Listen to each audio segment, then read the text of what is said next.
Olá, estudante! Continuando a semana de acolhimento do ciclo 4, quero lembrar que o PET 4 está disponível para download no site estudeemcasa.educação.mg.gov.br. Quem está conosco é a professora Rose Melo, da área de Linguagens. E nesta aula vamos retomar os temas textos literários, autores e obras modernistas, que foram necessários para que os alunos pudessem resolver os exercícios do PET 3. Não é isso, professora Rose? Isso, Dani. Oi, Dani. Olá, estudante do terceiro ano. Olá, Valdene. Então, como Dani falou, nós vamos voltar, né? Nós vamos trabalhar um pouco hoje sobre textos literários. No PET, todas as atividades que você resolveu estão ligadas aos textos literários, aos modernistas, às obras dessa geração do modernismo, né? E suas características. Então, nós vamos resolver algumas questões que com certeza você já resolveu. Vamos lá? Então, tá na semana 3, na página 9 do seu PET. Poesia brasileira em movimento contemporâneo. A literatura brasileira reúne diversos poetas e poetisas que tiveram grande destaque não somente no Brasil, mas no mundo. Vamos acessar alguns poetas e suas obras contemporâneas. Carlos Drummond de Andrade, 1902-1987, poeta modernista mineiro de Itabira, né? Carlos Drummond é considerado um dos maiores poetas brasileiros do século XX. Grande destaque da segunda geração modernista, além de poesias, escreveu crônicas e contos. Então, nós vimos aqui um pouco falando sobre o nosso querido Carlos Drummond de Andrade. E agora, a Dani vai ler para nós o poema. No meio do caminho. No meio do caminho tinha uma pedra. Tinha uma pedra no meio do caminho. Tinha uma pedra. No meio do caminho tinha uma pedra. Nunca me esquecerei deste acontecimento. Na vida de minhas retinas tão fadigadas, nunca me esquecerei que no meio do caminho tinha uma pedra. Tinha uma pedra no meio do caminho. No meio do caminho tinha uma pedra. Obrigada, Dani. Então, quando a Dani foi lendo, o que deu para perceber?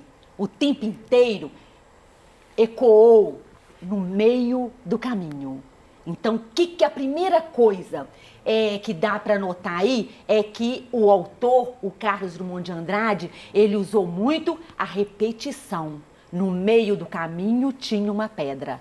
Tinha uma pedra no meio do caminho. Quando eu falei que antes de chegar lá na questão, vamos falar um pouquinho, tentar interpretar, né? Como eu falei na aula, o texto literário, ele tem multissignificação. Ele tem vários significados, várias interpretações. Eu vou trabalhar aqui com vocês uma das possíveis interpretações. E para isso eu tenho que mostrar elementos por que eu cheguei nessa interpretação, né? Então lá, quando eu falo, o que é pedra? Pedra é a pedra real, né, que a gente, no meio do caminho? Não. Aí no texto literário nós já vimos uma metáfora. O que é pedra? E aí serve para refletir. No meio do meu caminho tem uma pedra? O que é essa pedra? Então, vou contar para vocês um pouquinho do contexto histórico, para ver como é importante o contexto histórico para eu poder fazer uma interpretação do texto literário. O Olavo Bilac, ele criou um poema também no meio do caminho, só que era um poema todo metrificado, de rimas, de sonoridade. E esse de Carlos Drummond de Andrade, vocês podem notar que os versos são irregulares. Quer dizer, não existe metrificação. No meio do caminho tinha uma pedra no meio do caminho. E o Carlos Drummond, ele foi muito criticado nessa época, né? Época modernista, e ele vem com um poema sem metrificação nenhuma. Mas vou contar para vocês como eu falei. Em 1926, o Carlos Drummond de Andrade casou-se.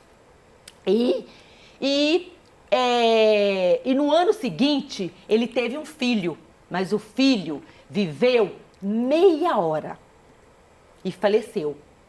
Logo depois, pediram para ele criar um poema para a revista Antropofágica. E ele escreveu o poema No Meio do Caminho. Sabia disso, Dani?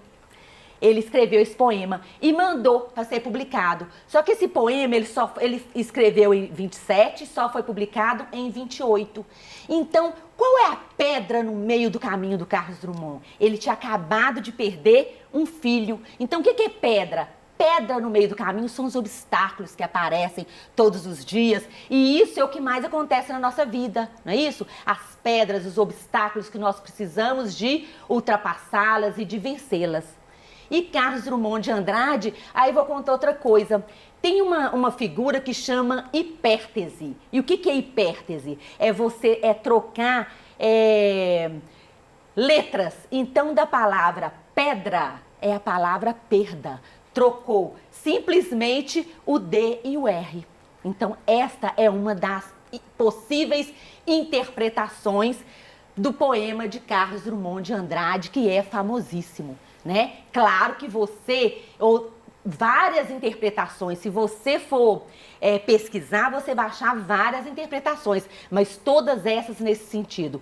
Pedra quer dizer obstáculos no meio da sua vida, do seu caminho. Então, lá no PET tem escrito, tá lá. Qual é o cenário que se propõe ao leitor do poema? Um caminho a ser trilhado, interrompido ou impedido por uma pedra? Ou impedimento real ao prosseguimento? Olha só, procedimento real, literal, impediu? Olha só o que eu falei, é um obstáculo. Mas um obstáculo é um impedimento, mas que você vai prosseguir, né? Então aí é a primeira, é um caminho a ser trilhado, interrompido ou impedido por um obstáculo, por uma pedra. Essa pedra no meio do caminho só não pode ser facílimo, né? O que é essa pedra? São coisas ruins que acontecem na vida da gente. Então essa pedra do meio do caminho só não pode ser desânimo, entusiasmo, tristeza, fraqueza ou problemas? Essa tá fácil, né, Dani? Entusiasmo, né? Claro, é o entusiasmo, porque é a única coisa ali que não é pedra, ok? Então vamos lá. Olha só, quais são as pedras no meio do caminho da trajetória profissional das mulheres brasileiras? Quer dizer, o que sempre dificultou as mulheres brasileiras mostrarem, terem vozes, a mulher ter voz, mostrar realmente o que ela é e o que ela é capaz? Quais são essas pedras na nossa vida como mulheres? Olha só, intolerância, preconceito, apoio, oportunidades, reconhecimento, discriminação, parceria e silenciamento. Também muito fácil, né, Dani? Vamos lá. Intolerância? Sim. Claro. Preconceito? Muito preconceito, né? Apoio? De jeito nenhum. Oportunidades, Dani? De jeito nenhum, né, gente? Reconhecimento? Também não, porque são coisas boas. E as pedras, a discriminação é uma pedra enorme. A parceria não e o silenciamento. Então, essas são as pedras na trajetória de uma mulher. Ok? Acertaram aí? Beleza, né? Então, vamos lá agora para a atividade 2, que está na página 10. E vamos falar agora um pouquinho falamos do Carlos Drummond de Andrade e agora da Clarice Lispector, que nasceu em 1920 e faleceu em 1977. Ela era contista, cronista e romancista. Nasceu na Ucrânia, porém foi naturalizada brasileira. Grande destaque da terceira geração modernista. Ela é considerada uma das maiores escritoras do Brasil. Além de poesias, escreveu romances, contos e obras de literatura infantil. Por que falou que da terceira geração modernista? Vamos relembrar que o modernismo ele dividiu em 3 gerações. A primeira geração, que foi a geração da ruptura, onde os autores se uniram para mostrar uma literatura nossa, uma nova maneira de se expressar, uma nova maneira de pensar e de expressar. Aí veio a segunda geração, onde já estava um pouco mais calmo. E a terceira geração, que voltou com mais, em relação à primeira geração, mais os autores mais conservadores. Então agora a Dani vai ler um pedaço dessa obra da Clarice Lispector. Vamos lá, Dani? Vamos. Perdi alguma coisa que me era essencial e que já não me é mais. Não me é necessária, assim como se eu tivesse perdido uma terceira perna que até então me impossibilitava de andar, mas que fazia de mim um tripé estável. Muito bem, obrigada, Dani. Então, olha só, nós estamos falando de textos literários. E aqui está falando, perdi uma coisa que me era essencial e que já não é mais, a terceira perna. Com quantas pernas nós andamos? Nós precisamos de 2 pernas para andar. Olha só que nós falamos de pedra lá na nossa vida. Agora nós estamos falando de uma terceira perna. De uma perna que torna um tripé, que nos finca no chão e que dali eu falo, não saio. E o que é esse tripé na nossa vida, né, Dani? Pode ser aquele rótulo, é aquele comportamento onde não me deixa sair do chão, onde eu fico acomodada, onde a todo momento eu preciso mostrar para as pessoas que eu sou feliz, mas eu sou feliz? O que eu preciso para tirar essa terceira perna? Porque eu só vou mostrar essa liberdade de viver e a liberdade de ser se eu tirar essa terceira perna. Porque eu não preciso de 3 pernas para andar. A terceira perna, ela finca no chão. Então, essa terceira perna é esse comodismo. E o que precisa de acontecer na minha vida para eu falar, nossa, eu sou capaz. Eu vou fazer isso porque eu sou capaz. Eu tenho essa liberdade de pensar, essa liberdade de expressar. Então, quando eu perco a terceira perna, eu falo, e agora? O que é que eu vou fazer? Mas eu dou conta. Eu dou conta porque o ser humano tem essa capacidade de inventar e de reinventar a todo momento. E são várias coisas que acontecem na vida da gente que é preciso fazer isso. Não é? Aparece uma pedra, às vezes eu preciso me reinventar para poder ultrapassar essa perna. Então ele falou um pouquinho sobre isso aí. Não me é necessária, assim como se eu tivesse perdido uma terceira perna, que até então me possibilitava de andar. E para mim, estava cômodo.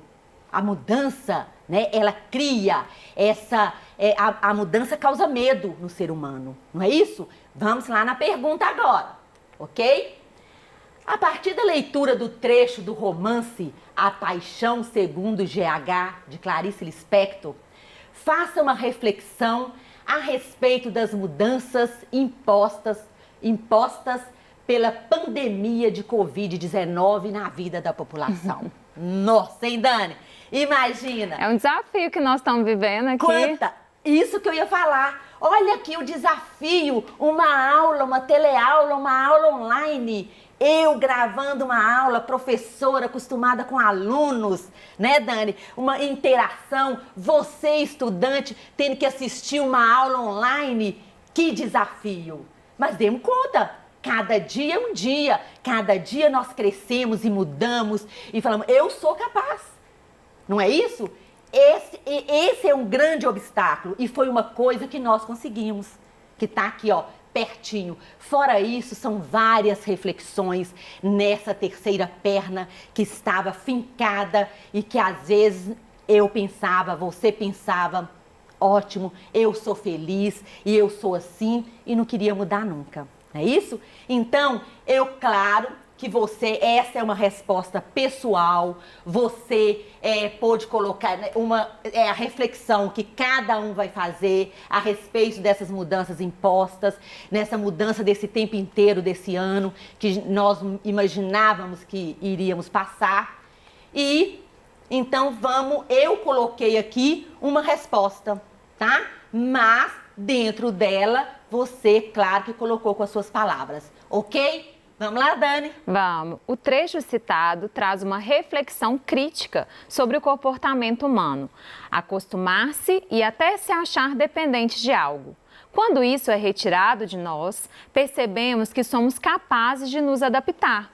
No atual momento, nos é imposto uma série de limitações e estamos nos recriando e nos adaptando, percebendo que podemos substituir o que pensávamos ser essencial, mas que na verdade só nos limitava. Somos seres extremamente capazes e em constante evolução, pois podemos nos adaptar às novas realidades, sempre buscando sobreviver da melhor forma. Muito bem, né? Então eu coloquei aí, geral, uma resposta. Dentro disso, claro que você colocou qual é a sua reflexão, ok? Moleza, facinho, né? Vamos lá agora na semana 4, atividade 3 da página 13. Agora nós vamos falar do poeta Jorge de Lima. É representativo da segunda geração modernista da literatura brasileira. Após analisar as proposições abaixo acerca dos recursos expressivos que constrói a imagem da mulher proletária de seu poema em evidência. Então agora um poema maravilhoso de Jorge de Lima na voz de Dani. Vamos lá. Mulher proletária. Mulher proletária, única fábrica, que o operário tem, fabrica filhos. Tu, na tua superprodução de máquina humana, forneces anjos para o Senhor Jesus, fornece braços para o Senhor burguês. Mulher proletária, o operário, teu proprietário, há de ver, a tua produção, a tua superprodução, ao contrário das máquinas burguesas, salvar o teu proprietário. Obrigada, Dani. Então, aqui falando um pouco sobre o que é a mulher proletária. O que o Jorge de Lima falou aí, né? O que ele quis com o texto Mulher Proletária? Ele é o capitalismo, onde o fazer era muito mais importante do que o ser humano. O que é a mulher proletária? A mulher proletária, a mulher era o quê? Fábrica de fazer filhos. Então o operário, ele era massacrado lá, né? Era aquele trabalhador, que o dono, né? A vida deles era só trabalhar. Trabalhar, trabalhar e trabalhar. Quando ele chegava em casa, ele sentia que o quê? Que a mulher era a única propriedade dele. Então estava lá a mulher para quê? A fábrica de fazer filhos. Então a mulher proletária, trabalhadora, então uma fábrica de fazer filho. Então esse operário, ele sentia-se proprietário dessa mulher. E essa mulher fabricava filhos, olha aqui, na tua superprodução de máquina humana, olha como a mulher era tratada de máquina humana. Olha só, forneces anjos para o Senhor Jesus. Aqui nós temos o quê? Um eufemismo, né? Anjos quer dizer, quando eles morriam, eles iam para o Senhor Jesus. E aqui, forneces braços para o Senhor burguês. Aí está falando do quê? Do trabalho infantil. Mulher proletária, o operário, teu operário. Então, olha só, e está falando aqui que ela precisa lutar. Por quê? Por uma vida melhor, uma vida igual, porque todo mundo tem esse direito, essa igualdade para viver. Então aqui, o trocadilho era para você colocar VUF, tá? Eu vou colocar aqui a minha resposta, o trocadilho entre prole, o que é prole? Meus filhos, né? Prole são filhos. E proletária assinala a função social da mulher no contexto do poema. Ok, prole, filhos, proletária, trabalhadora. A gradação na segunda estrofe aponta para a submissão da mulher e para a salvação do homem operário. Claro que não. Os dois últimos versos da estrofe constituem eufemismo. Sim, eu já falei lá. A metáfora, né, a fábrica e máquina humana é uma metáfora com fábrica de filhos. E os últimos versos do poema sugerem que o trabalho da mulher pode levar a sua família à ascensão. Ascensão não, a uma vida mais justa. Aqui eu deixei porque as duas são falsas, ok? Então, chegamos ao final da nossa aula de hoje. Espero que você tenha gostado, que você tenha acertado. Um beijo no seu coração e até a nossa próxima aula.